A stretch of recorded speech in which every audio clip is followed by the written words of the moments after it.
What if I told you that Weapons wasn't just a scary movie, but a depiction of alcoholism? Welcome to Dani'S Deep Dives, where we geek out about films.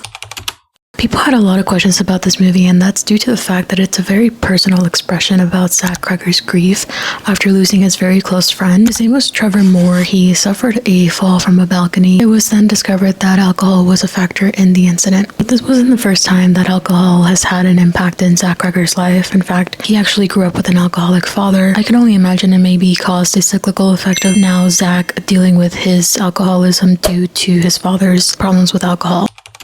The movie is sectioned as chapters of all 6 characters and their POVs. Each of the 6 characters is a representation of Zach's reactions due to his loss. Justine represented shame and destructive habits. Although she wasn't guilty for the children going missing, it just goes to show that you can feel guilty when something happens to somebody that you knew, or have that guilt of losing somebody that you love. It can result on reflecting on your own actions or your own mistakes, or maybe even the interactions that you had with that person. I can only imagine that Zach Cregger wrote her in his image because of the nature of Trevor's passing. You can feel guilty about the way that you went about your life, and maybe think if somebody was looking at you and decided to mimic your same habits. Justine's nightmare definitely confused me at first, but after doing some research about it, it definitely makes sense now. We can see that Alex shows up in her dream in this clown makeup. Clown makeup represents shame and humiliation, similar to Gladys' face makeup. I feel like it's a domino effect, showing that because of Gladys's presence in Alex's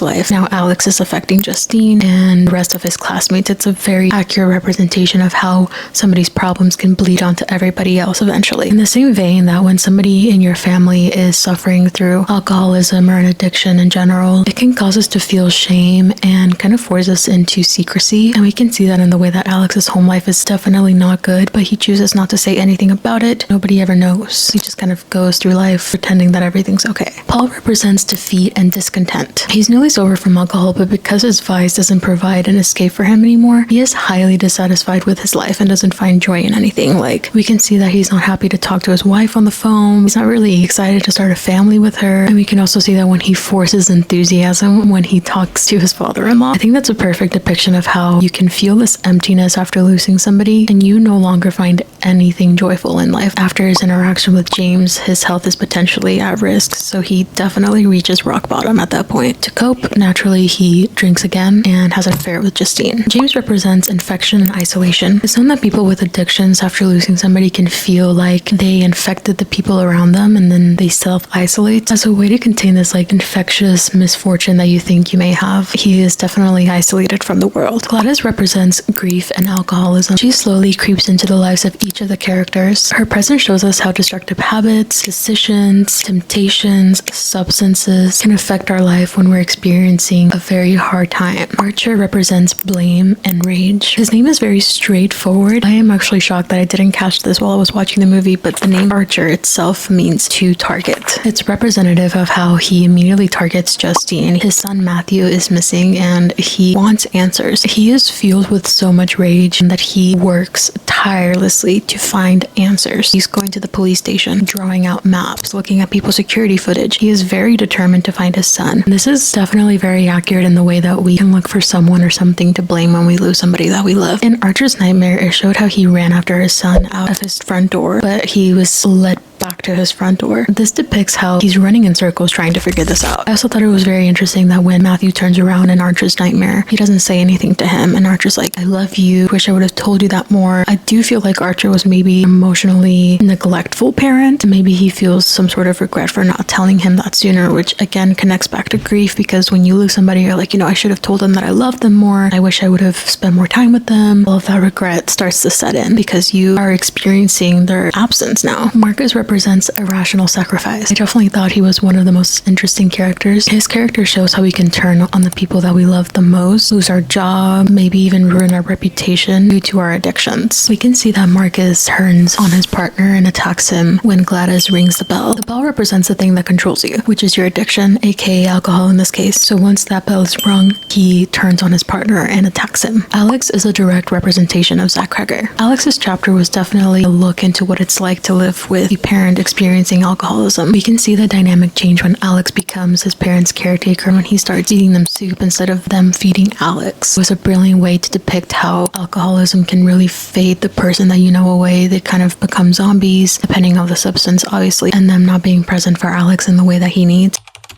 You zoom into Gladys's belt, and if you notice a triangle in the weapons title, you can see that it has a blue triangle on there. This is very similar to the Alcoholics Anonymous triangle. The Alcoholics Anonymous triangle is facing up, which means it's helping you deal with your problem. But the triangle on the bell is upside down, and because the triangle is upside down on the bell, it can represent how it's drawing you back in. Because once the bell is rung, it takes control over you, just like any substance that could be addictive can do, which I thought was a really subtle way of putting it in the movie. The 6 has a lot of different meanings across religious beliefs and spirituality, but I think in this case it represents human infection or weakness, because that is what the bell does. I've seen a lot of theories about the timestamp of 2:17 a.m. when the kids go missing, but I think it honestly just represents the abrupt time that death can have. It shows how death can happen in the middle of the night. It can definitely take you by surprise, and how it can just catch you so off guard. Now, the assault rifle. When I was watching this, I was very confused yet again. And again, there's been a lot of theories on the internet about why the rifle was depicted in Archer's Nightmare, but I think it literally just represents targeting and taking people down. The title weapons also represents how we can weaponize everything when we lose somebody, whether it's substances, society, people's history, but in the end, when we weaponize anything, the only result is pain. A reoccurring theme is fear of infection, how somebody's flaws can be carried on to the next person. When Marcus and his partner are watching Parasites on their TV, when Justine's lesson was given about infection, and Paul's anxiety around getting AIDS from James. I also think it was very strategic in the way that Alex was the one that broke the stick, which broke the curse, which is representing how a child can break the cycle of alcoholism, and also in the way that the children attacked Gladys in the end, which represents how a new generation can take down this very socially acceptable addiction. Although after the curse is broken, it's said that only some of the kids were able to speak again. And this just goes to show even after you overcome a very difficult thing, it still stays with you. The endings of each character also represents how alcoholism and grief can end. We can be permanently scarred, like Alex's parents and the students. We can lose our life, like Marcus, Paul, and James. Or we can detach from harmful relationships, like Justine detaching from Paul. Or how we can mend broken relationships, like Archer and his son, Matthew, or Archer and Justine.